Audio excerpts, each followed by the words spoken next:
Good morning, everyone. It is the 12th. It is a Monday and not even humble brag. Y'all, I made an intro and I was able to fix and tweak audio tracks. So yay, Mo, just from Mo. Gold sticker participation trophy. I was able to make a new intro. Good morning, everyone. Welcome, Fun Diane and Wolfram, for always doing your mod thing. Thank you. Good morning, Christine. Christine has a YouTube channel. Be sure to check her out. Good morning, Tammy and Janie J and JD Fan. Good morning. Good morning, Alice G and Jedi Jess. Good morning, everyone. Well, our good morning, Lady Autumn Sky. Our first story is that Scarface actor Angel Salazar is dead at 68 years old. Unfortunately, now I will lose all of my street cred, but I don't know that I've actually watched Scarface all the way through. I'm going to be very honest with you. I don't even think I've seen The Godfather all the way through. So there you go. My loss of street cred. Actor Angel Salazar, best known for his role as Chi-Chi in the hit 1983 film Scarface, has passed away at 86. It is reported that he passed away in his sleep at his friend's home in Brooklyn over the weekend. His representative, Anne Winsong, confirmed to TMZ. The friend went to check on the actor Sunday morning and found him passed away. An official cause of death has not been revealed. However, Winsong said that Salazar suffered from several heart issues. The actor, who was born in 1956, landed his role of Chi-Chi, the sidekick to Al Pacino's iconic Tony Montoya character early in his career. The gangster blockbuster also starred Michelle Pfeiffer as Elvira Hancock, Montana's mistress, who ultimately becomes his wife, as well as Stephen Bauer, who played Montana's partner in crime, Manny Ribera. The film was an instant cult classic and earned Pacino a Golden Globe nomination for Best Actor. Again, shows I have not seen all the way through. I'm going to be real honest with you. So, like I said, I'm sorry that he passed away. Never watched your famous movie. Sorry, sir. But hopefully, his family and friends can remember him for doing what he loved. And it sounds like he went peacefully. And that's always what anyone could wish for, I think, is to go peacefully. In what the actual heck are these parents going to get crumbly treatment to? A Wisconsin 14-year-old, let me repeat that again, 14, has been charged in connection to a fatal hit and run and could face up to 132 years in prison. Now, again, all of these Kia boys, if we are holding everyone now to the crumbly standard of where the heck are your children and what are they doing, then I'm afraid the Kia parents are about to get in a lot of trouble. I doubt it will be enforced equally, but we can ask the question now.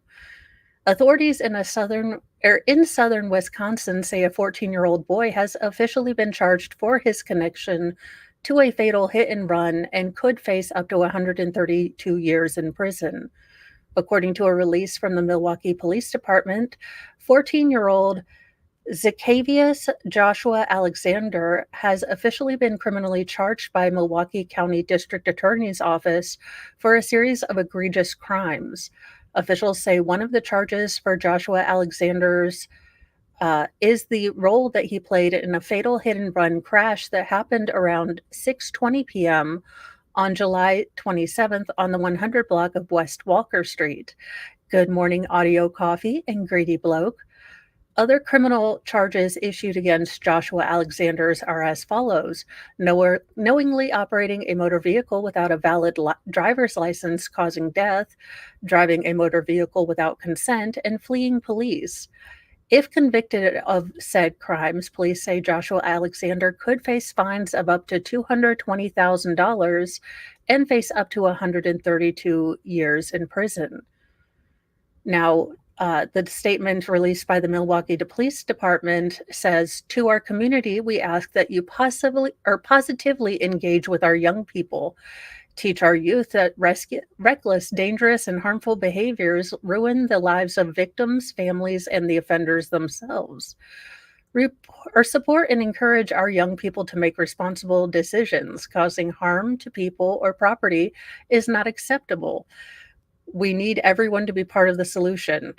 Well, that's a lot of words to say, parents, you better parent. I mean, call me crazy.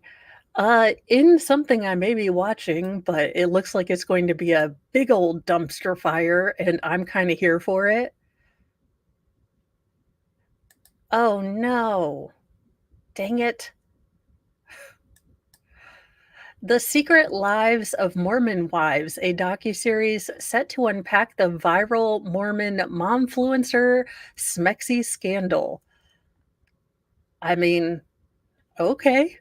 I guess I'm here for it, but where are you gonna put your, special godly underpants under that Lululemon? Who knows? The viral Mormon swinging scandal that exploded on TikTok 2 years ago is getting a Hulu docuseries titled The Secret Lives of Mormon Wives.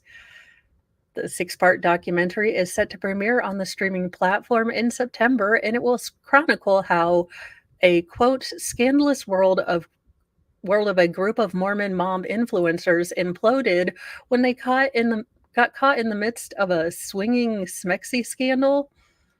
Interesting. Now their sisterhood is shook to the core. Faith, friendship, and reputations are all on the line. Will Mom Talk be able to survive and continue to give the rulebook a run for its money, or will be this group's fall from grace? I mean, I maybe we would have watched if I had known that there was a secret swinging Mormon community. I mean, call me crazy, but I would have watched if I had known all these things were happening. Taylor Frankie Paul, the Utah influencer at the center of the Mormon swinger drama, will appear in the documentary, as well as fellow momfluencers Demi Engman, Jennifer Affleck, Jesse Natagura, Layla Wessel, Macy Neely, Michaela Matthews, and Whitney Levette. For those who are unaware, the internet became captivated by the inner workings of Mormon mom talk after Paul announced that she and her husband, Tate Paul, were getting divorced.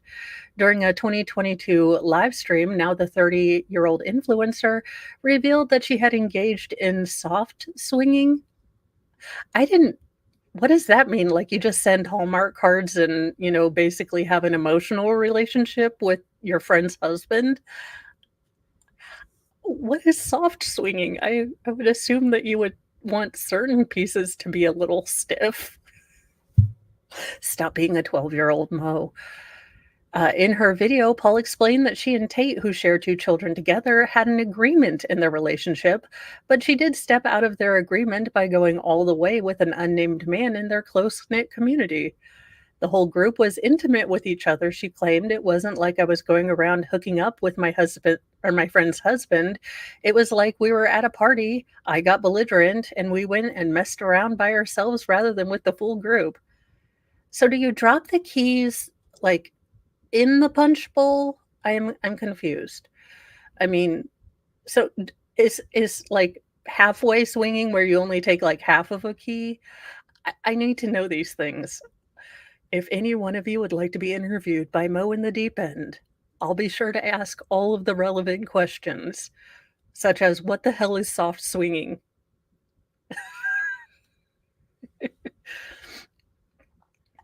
However, Tate told followers that she was being shunned by her fellow fluencers of the Mormon faith, despite other members of their friend groups taking part in the swinging drama.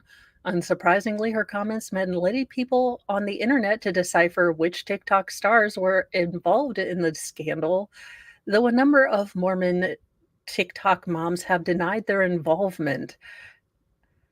Following the swinging drama, Paul debuted her new relationship with boyfriend Dakota Morrison on social media in August 2022.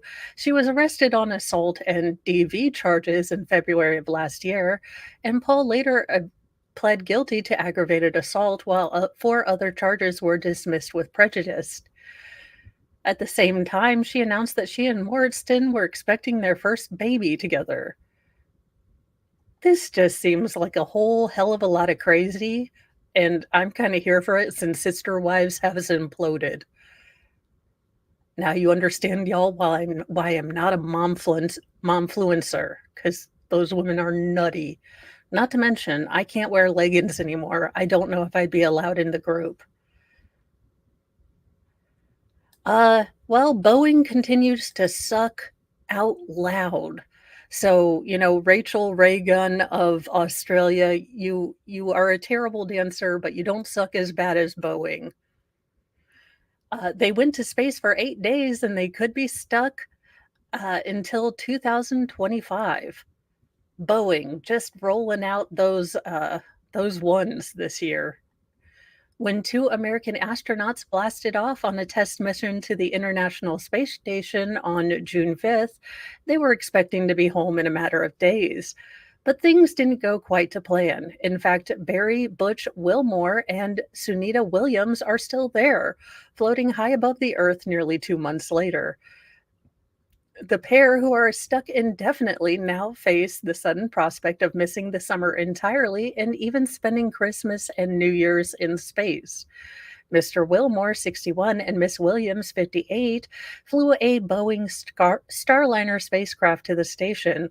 It was the first flight of its kind with people on board, and it was a test to see how the new spacecraft would perform before it was used regularly. Problems, however, emerged as it made its approach, including leaks in its propulsion system and some of its thrusters shutting down. So while they made it to the space station safely, they will need an alternative mode of transport to get home if the Starliner is not deemed safe to return to Earth. At a news briefing on Wednesday, NASA officials say they have no firm decisions. Well, it seems like they're taking care of this, at the speed of government. Dear Lord, pray for those astronauts. They're never coming home. Our prime option is to return Butch and Suni on the Starliner, Steve Stitch, manager of NASA's commercial crew program, said. However, we've done a requisite planning to make sure we have other options open. Well, and that's special. They're like, look, give us until 2025. We're sure we'll have something, figured. I'm sure we'll do just fine. I mean, if I were the astronauts, I would have raised my hand and said, "Are we really going with Boeing? Like, y'all are not just pranking us? Is Ashton Kutcher gonna come out?" One potential option being considered, they said, is to attach 2 astronauts to a mission that's scheduled to launch in September and return them to Earth with that mission in February 2025.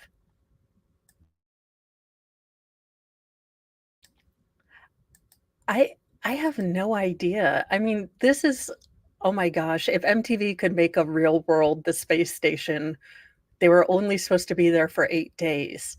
What happens when astronauts stop being polite and start being real? Real world International Space Station. I need this in my life. Someone please start this. Uh, that flight to the space station will be made by SpaceX Crew Dragon craft. The initial plan was for 4 members to be aboard, but 2 of the seats could be left empty if needed. That would mean that the astronauts would spend more than 8 months rather than 8 days aboard the International Space Station. The crew of the Dragon is used, or if the Crew Dragon is used, then the Starliner would be returned to Earth without any crew under computer control. NASA officials said it could take a week or more before the final decision is going to be made. Well, you guys, in no way hurry up your decisions. You have 8 months, apparently. I mean, how? Now, I didn't want to announce this on international television, but I, in fact, choreographed the kangaroo hop, and I can only say that it seemed like the right thing after 4 White Claws. I have always told you all I am not a dance master, but after 4 White Claws, I did choreograph Rachel Reagan's entire routine, and I apologize, world. 4 White Claw Mo does not understand, the international harm that was created by by the kangaroo hop. You guys, I have seen this, and there are rare times in my life where I can honestly look in the mirror and tell myself, I may be able to do better than that Olympian. And this was the one time. I have Australian breakdancing academic accused of damaging the sport with a quote unquote inclusive kangaroo routine. I mean, you guys, I thought I was watching The Diary of the Wimpy Kid when the mom starts dancing next to, the stage. I was like, why are they filming my dance moves? Never before has breakdancing been featured on at an Olympic Games. Proponents of the sports hoped for its inclusion this year in Paris to inspire a new generation of breakdancing girls and boys, known as B-girls and B-boys in hip-hop culture, to take up what is commonly known as breaking. It was a chance of a lifetime for Dr. Rachel Gunn, a 36-year-old academic who has spent the last decade studying breaking at Macquarie University in Sydney. Now, when I think of breakdancing, I don't think of Sydney for some reason. This could be a reason.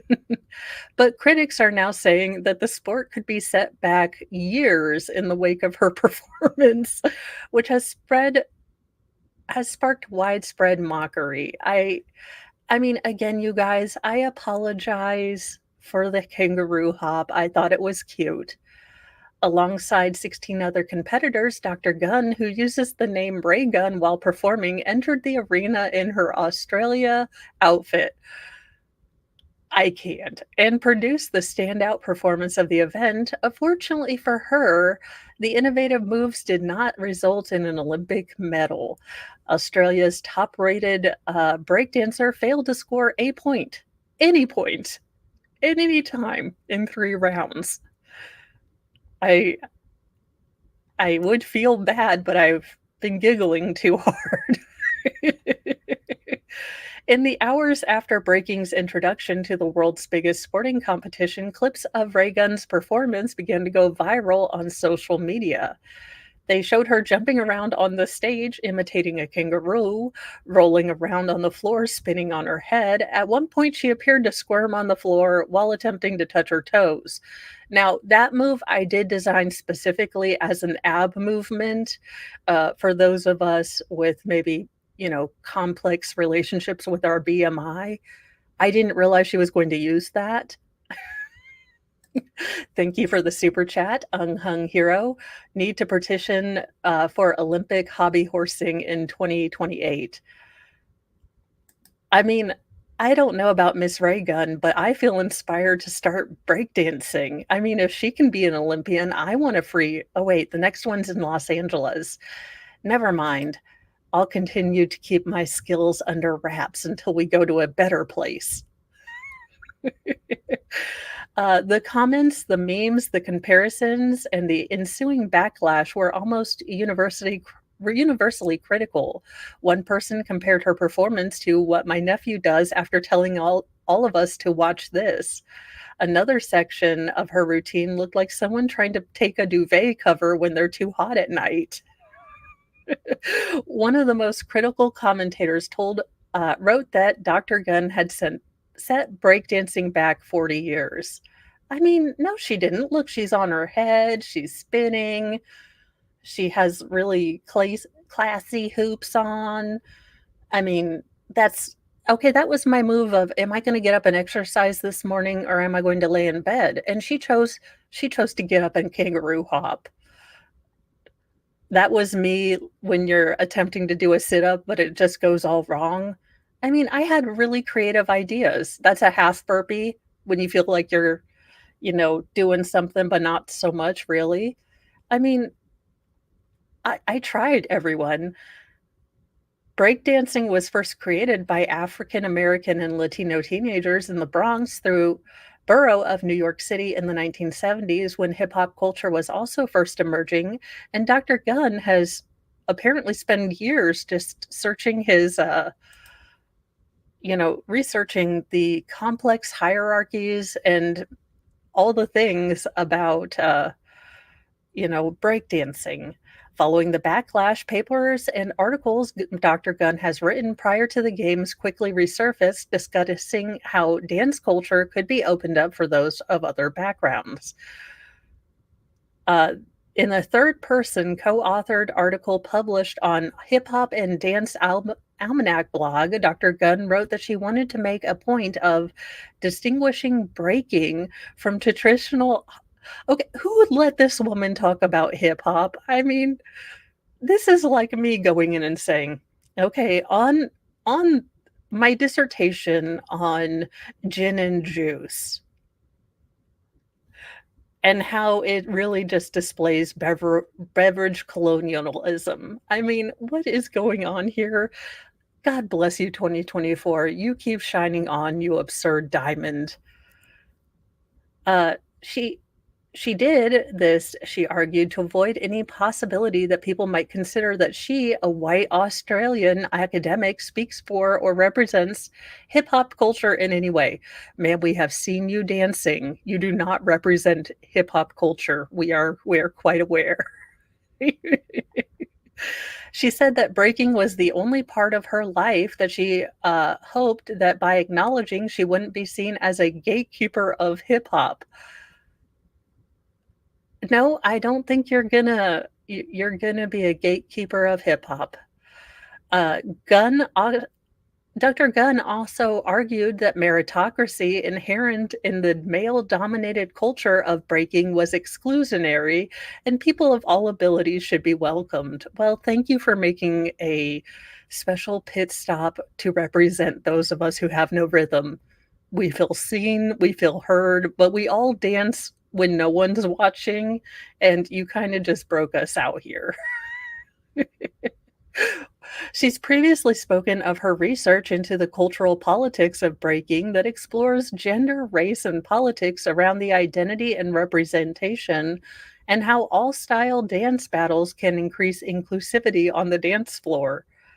Following Friday's performance, however, critics have said if you ask someone what they know about breaking now, Ray Gunn, despite her desire not to be seen as a gatekeeper of the sport, may be the first name that comes to mind. Jay Caspian Kang, a podcaster and New York Times writer, commented, "She says she isn't living hip hop, but is going to do it part time because she's Australian and white, etc., and that her dance reflects all of that. And she's been doing her own bad moves as a way to show that bad dancing is also valid because meritocracy is exclusionary." Now, call me crazy, but when I am watching the Olympics, I kind of assume that there was a battle of meritocracy, of talent that got you there, but I can see how that was wrong and hateful of me. Thank you, Wolfram, for gifting 5 memberships, and those went to Beth, David Nielsen, Chris Rowland, My Mama, and J.R. Foster, 1999. So, congratulations. Welcome to the Church of Mo. We have dark chocolate and sarcasm, but please leave your recorders at home. Kang said it ultimately seemed that Dr. Gunn ended up doing what was a piece of performance art that was wildly disrespectful to the tradition and put her at the center of the sport. Just Dr. Gunn has published a number of academic papers on the culture of breaking, and in an interview with Macquarie University before she traveled to Paris, she said, "My current practice-based research is an extension of my previous work, but it's taking it to the high-stake environment of the Olympics. In another, she acknowledged she had always been as much of a fan as a participant in the sport. In a first person speak in the piece in The Economist, she said breaking is highly accessible, making it particularly attractive to those often excluded from traditional sports and institutions that support them, either because they don't fit or can't afford club fees. Ma'am, this is not. You are an academic. If he wanted to tell me the physics of how you do a head spinny thing without hurting your neck or, how to best trash talk your opponents, but I apologize to the world. Again, poor White Claw Mo thinks she's got it going on like Elaine, and, I didn't mean to cause cultural mishaps, but I thought the kangaroo hop was or was funny, so, my bad. I'll try again, next Olympics, and Miss Reagan and I will perform something to Evita, I'm sure. Uh, if those of you that, take care of Lord Chippy could get him just up and a going, please, because 'cause we've got someone for that needs to meet him just a little bit. This chick, a mother who unalived newborn girl and ditched her in a dumpster was arrested nearly 4 decades later. Police officers have finally found this person. Cops in California arrested a woman who allegedly gave birth to a baby girl, unalived her, and then ditched that newborn like a piece of trash in a dumpster back in 1987. There are so many people out there that would love a baby that can't have children, and I don't get this mentality. According to Riverside Police Department, a man was rummaging through a dumpster behind a business in the 5400 block of La Sierra Avenue on October 13th, 1987, when he found a newborn girl. The Riverside County Coroner's Office ruled the death a homicide, though the cops did not publicly release how the baby was unalived. Detectives who originally worked the case were never able to identify a suspect. Cops reopened the case back in 2020 and worked with Riverside County Regional Cold Case Team. They identified the mother as 55-year-old Melissa Jean Allen Velia through DNA, the agency said. She was 19 at the time of the girl's birth. Local police and U.S. Marshals tracked Alva to Shelby, North Carolina, more than 2,300 miles away from Riverside. On August the 5th, Avelia was extradited back to Florida to face the murder charge. She's at Larry D. Smith Correctional Facility, where she remains on $1.1 million bail. Thanks to the persistent efforts of our investigators and partners, this victim now has an identity, bringing resolution to the case. Riverside Police Chief Larry Gonzalez said in a statement, "We will remain dedicated to seeking justice for homicide victims and ensuring their families find closure. Authorities do not believe that the girl's father had any culpability in the unaliving. If the girl were alive today, she would have been 36 years old." Gonzalez credited the nonprofit Seasons of Justice, which obtains grants to help agencies fund advanced DNA analysis. He said that Orthrum Incorporated, and we've seen this lab show up a lot. Orthrum is at the head of, um, genealogical DNA as well as phenotype DNA that sometimes can give detectives, if they have unknown DNA, possible facial features that are associated with certain phenotypes or genetic backgrounds. So this is going to be a lab to really look at. Orthrum, they have done, I believe they helped with the Golden Gate uh, unaliver, and they've helped with several other cases that have been pretty big here lately. Some of the cold cases that have been found out through the genealogical, DNA work, and then creating some, potential suspect, possible identikit sort of printouts with what their DNA is saying about how they could look. So this is definitely technology that is up and coming. And I think once more labs get doing this sort of thing, a lot of cases are going to be solved. California's Safe Arms for Newborns law, established in 2001, allows parents or legal guardians to confidentially surrender a newborn 3 days old or younger to any hospital, emergency room, or fire station without reprisal, as long as the newborn has not been abused.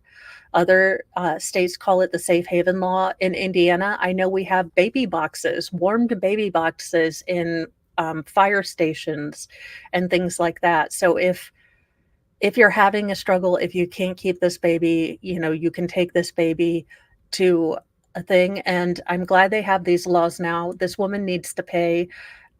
I can only imagine how scared she was as a 19-year-old, but that doesn't give you the right to take away the future of another person and to dump her like trash. Like trash. I just, that I don't get. Look, I was 21 when I had my first baby, and I remember right before having her realized I should have started with a puppy. I was in no way smart enough, adult enough, intelligent enough, wise enough to have a baby. But you know what? She's going to be 18 this year, and we grew up together, unfortunately for her. I always tell her she's my test teenager, and I'm sorry for anything that happened because we were both growing together. But this woman just, I have no chill. I'm sorry. Go sit the rest of your life in prison. You took away, a person that was supposed to be here. I'm done. Hawaiian police filed a last-minute motion saving detectives from sharing evidence in an Ireland investigation. Well, I'm glad Hawaii 5-0 won't have to tell anyone anything that could lock up another criminal. That would be terrible. Big Island Police filed a last-minute motion with the Hawaiian Supreme Court Wednesday morning, saving detectives from sharing its latest findings in the Dana, Ireland case for now. Judge Peter Kubota seemed frustrated by the move and for the first time made his opinion very clear. Quote, "So I'll ask you this, what further investigation does the police conduct with a guy who's now deceased?" said Judge Kubota. "You can get all the information and all the evidence, but what are you going to do? Are you going to prosecute this dead guy?" Lawyers for Albert Ian and Sean Schweitzer have been requesting all the information on Hawaii's police department investigation on Alberto Loro Jr. He's the man recently identified as the unknown male in connection with Ireland's murder in 1991. Detectives interviewed him, but Loro self-deleted days later. "We have the police going on and defending their actions in this case repeatedly from the very start when they could not find a suspect," said Keith Shigetomi, attorney for Sean Spicer. "When they get in bed with convicted felons and then when they botch it up and then they let the real guy get away, it's preposterous." The Schweitzers were convicted of the murder. Albert Ian served more than 23 years in prison before being exonerated and released earlier this year. The original proceedings, as large as they are, do not override compelling government interest to protect the integrity of an ongoing criminal investigation, said Britt Bailey, Deputy Corporal Counsel. "The only legitimate interest they have is protecting themselves from future liability, and they're just making it worse for themselves," said Shigetomi. Police maintain that the investigation into Loro isn't done yet.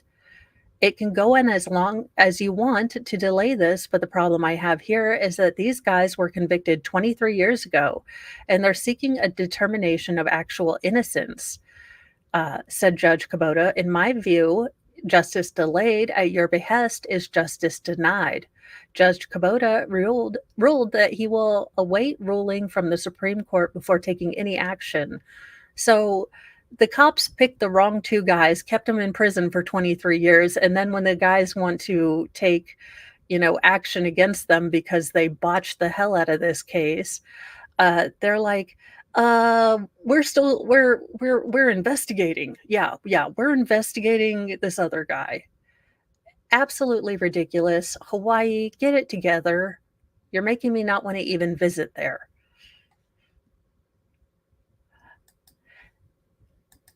What is POTS, the disease affecting Olympic swimmer Katie Ledecky? After nearly a decade of keeping it under wraps, Olympics medalist Katie Ledecky has shared her POTS or POTS diagnosis with the world. The athlete, who has won 14 Olympic medals for swimming, the most of any female Olympian, says that she has postural orthostatic tachycardia syndrome. In Just Add Water, My Swimming Life, Ledecky's new memoir, which is published by Simon and Schuster in June, she wrote that the disease can cause dizziness, fainting, and exhaustion. Here's more.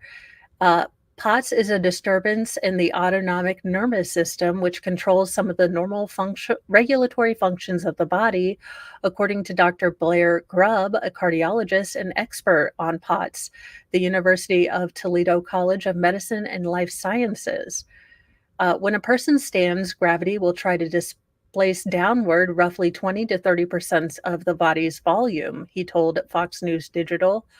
In response to this displacement, the brain tells the heart to beat faster and more forcibly, and tells the blood vessels in the lower half of the body to tighten or constrict to 3 times the levels they were previously. This allows for accumulation of much more blood than normal in the lower half of the body. As more blood is displaced downward, the brain gets less and less oxygen. Ledecky discussed this effect in her book. She wrote, I pull blood in vessels below my heart when I stand. My body then releases extra norepinephrine or epinephrine, which adds additional stressors on my heart, making it beat faster. Individuals with a genetic trait called Ehlers-Danlos syndrome, also known as hyperjoint mobility syndrome, appear to be more susceptible to developing this condition, according to Grubb. However, POTS is frequently triggered by a viral infection such as Epstein-Barr or the COOF. One of these infections can trigger an autoimmune response in which the body's immune system attacks itself and produces antibodies that interfere with the ability of blood vessels to tighten. POTS can also occur on its own without any obvious triggers. A POTS patient's symptoms will depend on how much blood is displaced downward. It can vary from mild cases where your heart races and you get a little dizzy upon standing.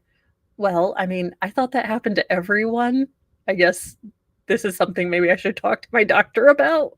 I thought everyone just got really dizzy when they stood up. Okay, guess it was just me. It can also change over the course of the life, but it can also change day to day and week to week. The disorder's name, postural orthostatic tachycardic syndrome, literally translates to you become more upright, your heart races, noted Levine, who treats many patients with POTS and also has the disorder herself. Good morning, Chantel's Inferno.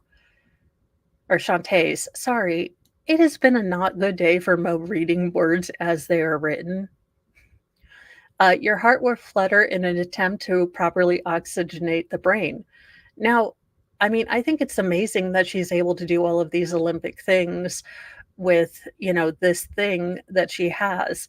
Now, I will say that, you know, when you have something that affects you like this, your body doesn't quite work the way you thought it was supposed to, you have a couple of choices. I've tried several of them. You have the, you know, sit and retain Mike and Ike's and feel sorry about yourself. I have tried that for 2 years. It's not as fun. Or you can get up and do the things your body can tolerate, which, is me getting a walking pad and doing that. And I can say, there are ways that you can do a lot of good things for your body despite the limitations you have. So if you have this, if you have what I have, if you have anything, we can find ways to adapt and, excel. We've got that. I am glad that more of these things are becoming more easy to talk about, because I think that when you have a chronic condition that not a lot of people know about, it becomes exhausting to have to explain to every new person you meet, why, "Hey, I would love to go zip lining with you, but there's a couple things," or, "No, right now, I really don't want to go to a crowded place where people are going to, you know, possibly run into my left side and make me hurt for the rest of the week." So that explaining part of a chronic illness can become really exhausting, and I find that I don't even bring it up if I don't have to. And I might be, an outlier, but that that exhaustion does become something for me. And I will say that, having people being more willing to talk about things is just awesome because I don't feel as alone. Thank you, Wolfram, for gifting 5 more memberships, and those went to, Shantae's Inferno, Izzy Dizzy Bang Bang, Cindy, Ezra's Art Atelier, and Sandy Rodriguez. Good morning. Welcome to the Church of Mo. We have dark chocolate sarcasm, but please leave those plastic audio assault weapon recorders at home. Thank you so much. This actually does give me something to talk to my doctor about because I just thought it was normal for everyone to feel really, dizzy and get black spots when they stood up. So maybe this is something I need to talk to my doctor about. Uh, you know, Also because I'm a little bit of a hypochondriac, which is why I don't Doctor Google anymore because it only tells me either A, I'm pregnant or going to pass away from cancer. So I have learned that hypochondria Mo cannot diagnose herself on Doctor Google. But, if you know someone with a chronic illness in their life, try to just do something without asking if you can. Be kind, listen to them vent, and, just be there for them. But also encourage them to find things that they can do because I know for a long time after my diagnosis, I focused a lot on what I couldn't do, and it was really, really not great for my mental health. But there's always something that we can do that, we can find a new door to open a new activity that we enjoy and things like that. So try that. Now, on to Florida man, because, Florida and their Python challenge is wrangling snakes for some, but for military vets, it's a chance to heal. Now, I don't know how we're going to heal military vets with snakes, but I'm kind of okay with listening to the idea. For animals and plants native to the Florida Everglades, the removal of invasive species like the Burmese python is a tough job that someone's got to do. But for many military veterans who help out with the task, it's become an opportunity for a kind of therapy in the wild. Each August, Florida's Python Challenge invites ordinary participants coming from all over to catch and humanely euthanize the rapidly repopulating reptiles introduced to the U.S. via the pet trade because they endanger the Everglades by feasting on natural wildlife such as American alligators, marsh rabbits, and white-tailed deer. The first Burmese pythons were spotted in the Sunshine State in 1978, according to Florida Fish and Wildlife Foundation, and they've been posing a threat to the environment ever since. All it takes to register for the challenge is a $25 fee and completion of an online trading course. Okay, you guys, I think this is going to be a chat field trip. The Church of Mo. We're going to Florida and we're going python hunting. Can you imagine the absolute S show that would be? Mo and ferals off to find snakes. We're doing it. I'm dressing up as Steve Irwin. Uh, and so the courses focus on how to identify pythons and what are acceptable unaliving methods.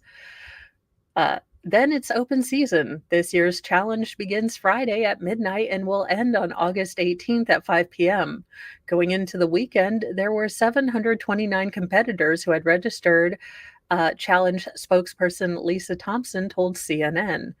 The contest has 3 categories: professional, novice, and military. The competitor who wrangles the most pythons out of the overall competition will win $10,000 and apparently a lot of snakes in skin boots. Details about the 2024 competition were announced by Florida officials in May, citing the state's unwavering dedication to the Everglades restoration. Since the competition's 2013 launch by the Florida Fish and Wildlife Conservation Commission, Thompson said that contestants have removed more than 917 pythons. I don't know. I would think it would be a whole lot. Thank you, Derek. So, since I am actually going to get it professionally done, I am trying not to. I have about this much of blonde showing at the roots, but I'm trying to wait until I get to talk to the salon lady person about what we're gonna do. I would think they got a lot more. I mean, that's $10,000 you're giving out every year, and we've only caught less than 1,000 since 2013. Participants can be subject to disqualification for inhumanely unaliving a python or for removing a native snake, officials say. The humane ways include, well, I'm not going to get into that, but there are humane ways. Nobody prepares for the competition quite like the group behind Swamp Apes.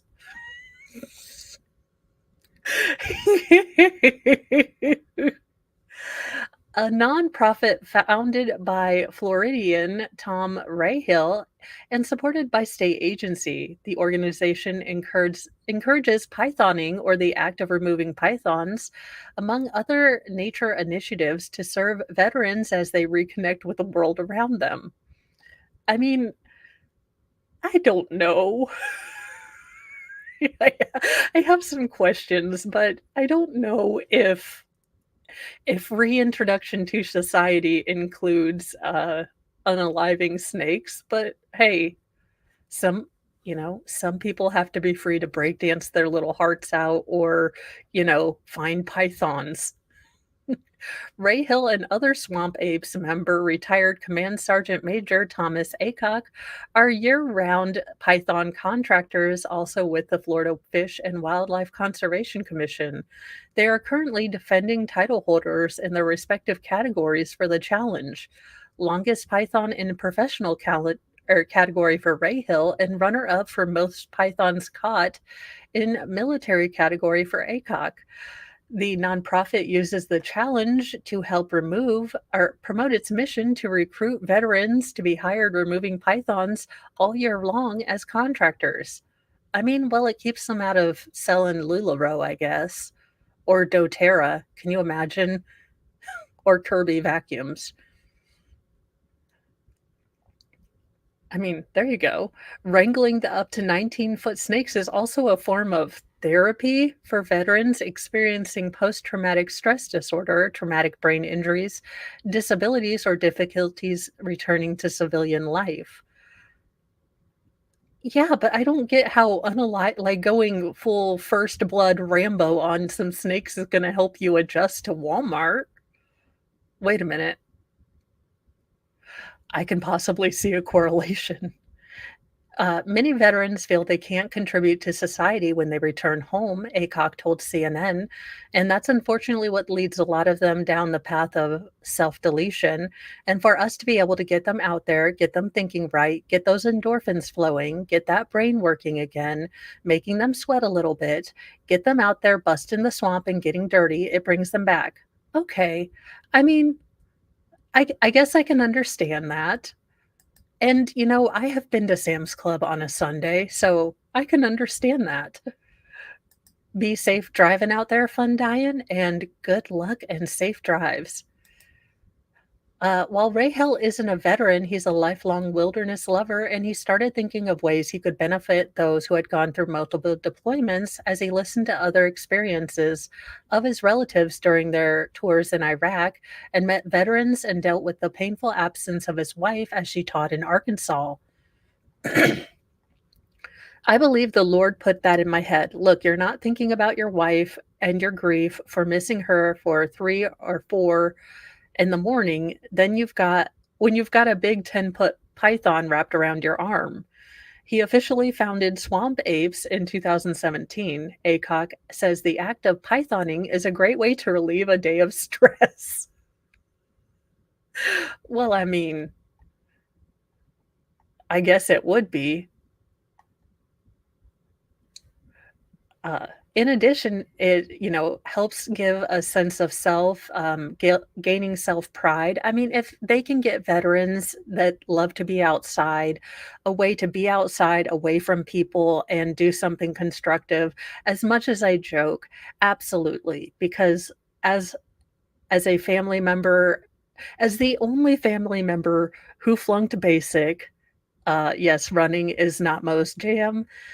I can say that anything that would help our service members, no matter how outside the box, returning home and maybe not being able to deal with the loudness, the stimulation of being in an enclosed place. And this is an opportunity that can get them out and be self-employed and contracting, then absolutely. As much as I joke about it, let's keep this going.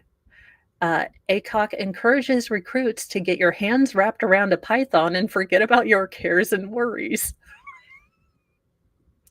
I mean, there's a couple jokes I could make, but I'm gonna keep it classy. I'm gonna keep it classy. So there you go. Apparently we found something better than, Paxil.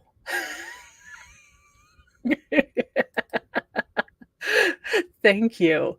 I mean, look, you guys, I'm just telling you that if you gave Mo that had to go into the workforce 2 choices, okay, A, you're gonna be a greeter at Sam's Club, or B, you can take on dangerous pythons. I think I'm gonna vote python. It's a reverse of that bear or man question that they ask all the feminists. In, uh, our next story, this case has confused me, so I definitely want to see a little bit more of the information because I don't understand what went on.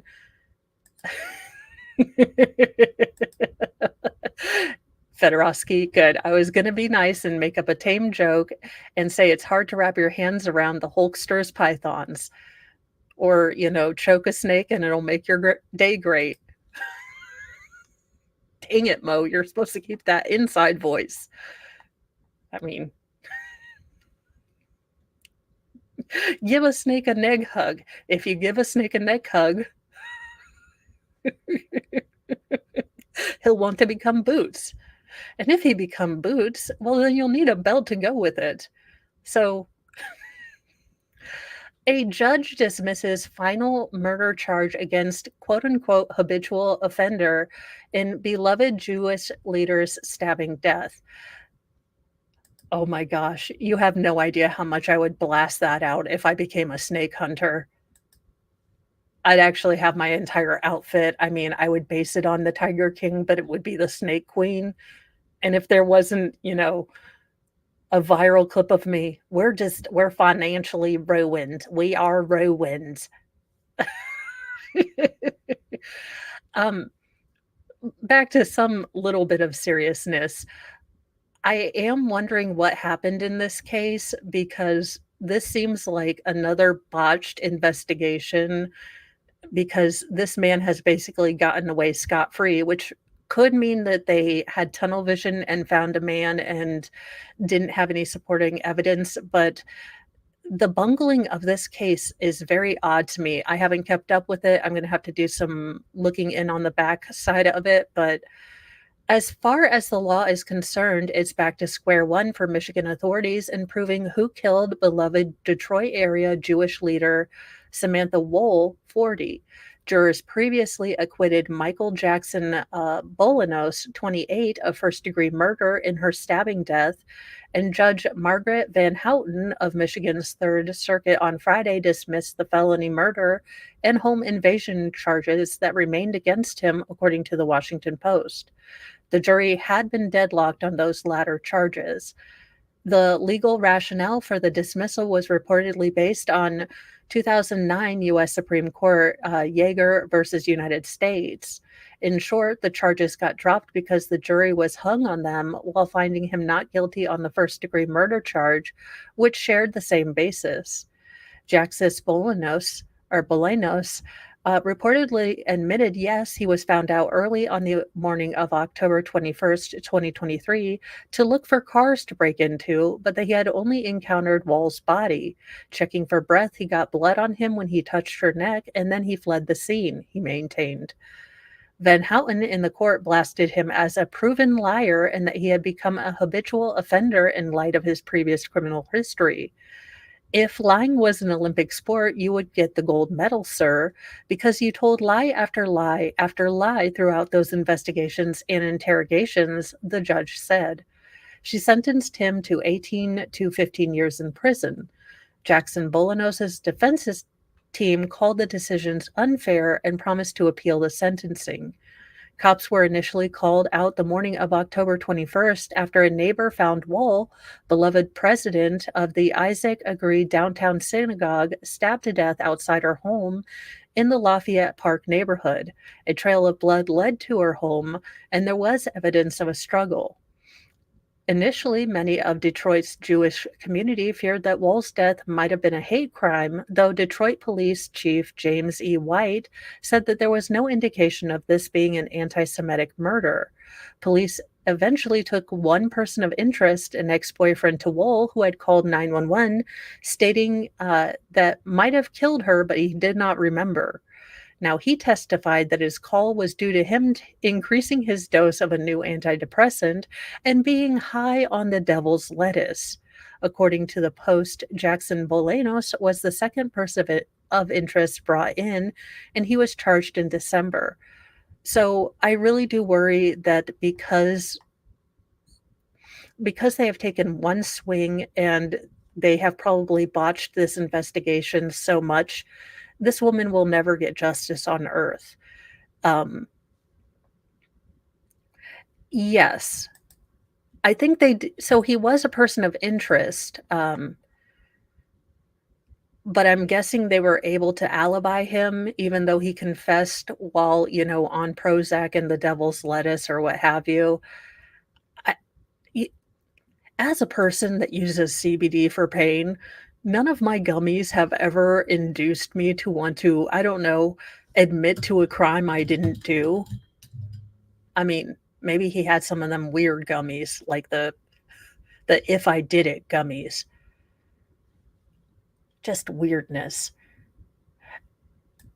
And in our final story, Roswell, back again. Come on, it's 2024, government. We just bring out the aliens.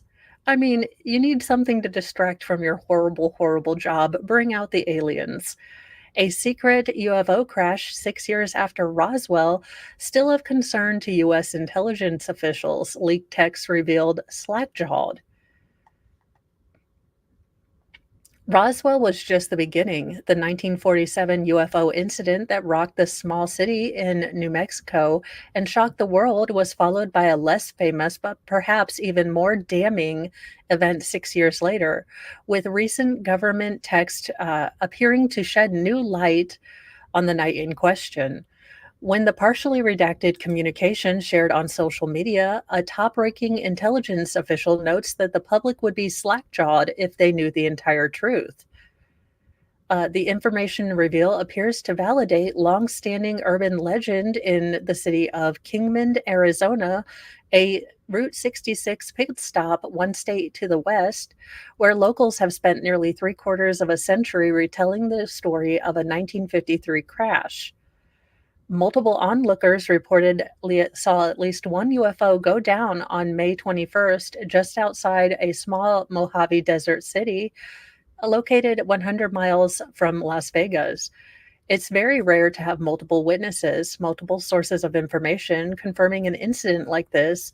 Preston Dennett, author of UFOs over Arizona, A True History of Extraterrestrial Encounters in the Grand Canyon State. In a previous interview with AZ Central, Dennett called the occurrence one of the best verified UFO crashes in the United States. A local institution, the Mojave Museum of History and Arts, even boasts an exhibit on the crash, which locals and more recently podcasters have been trying to get to the bottom of for years.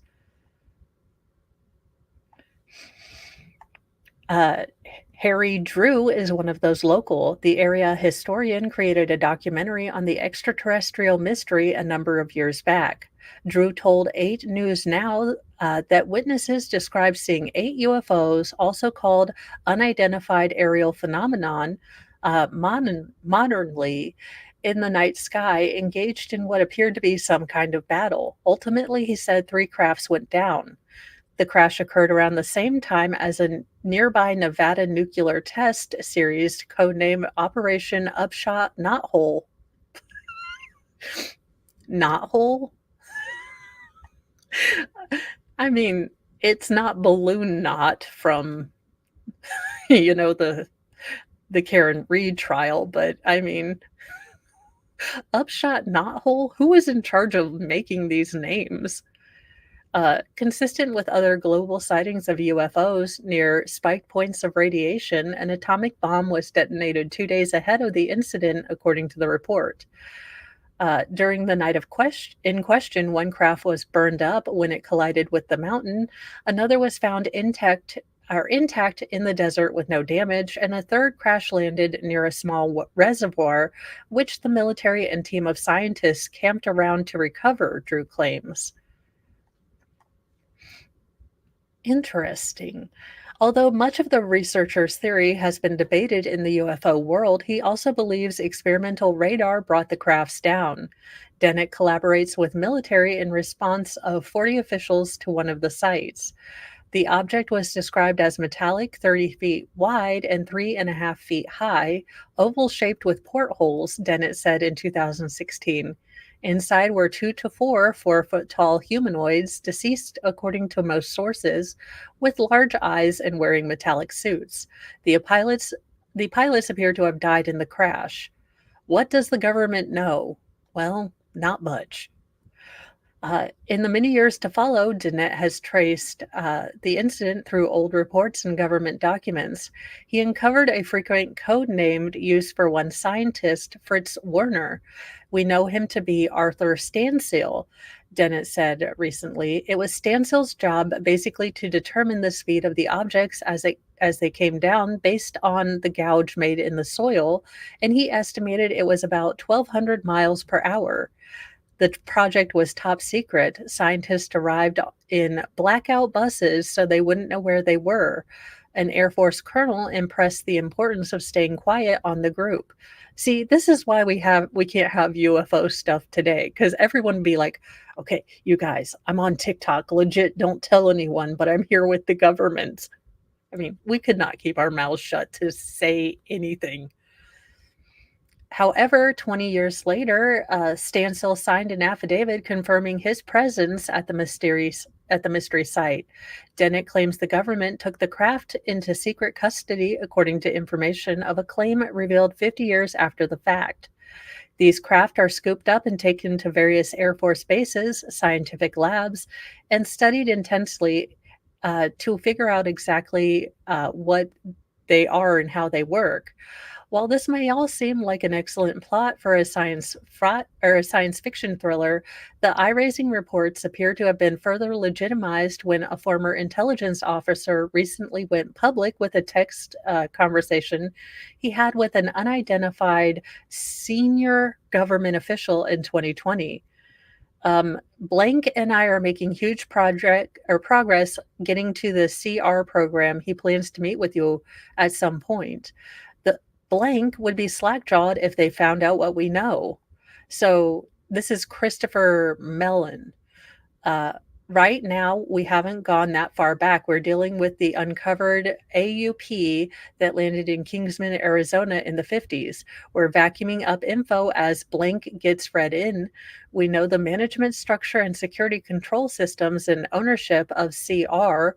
We also know who recovers landed or crashed UAPs under what authorities, and we still know a highly classified memo by the Secretary of the U.S. Air Force in the 1950s is still in effect to maintain the cover on these UAPs. Interesting. The conversation between Christopher Mellon, a former Deputy Assistant Secretary of Defense, and the anonymous source said that people would be slackjawed to learn what the government actually knows of the incident. The government also knows who recovered the crashed UFOs, under what authorities. Another shocker is that the feds are still dealing with the Kingman incident.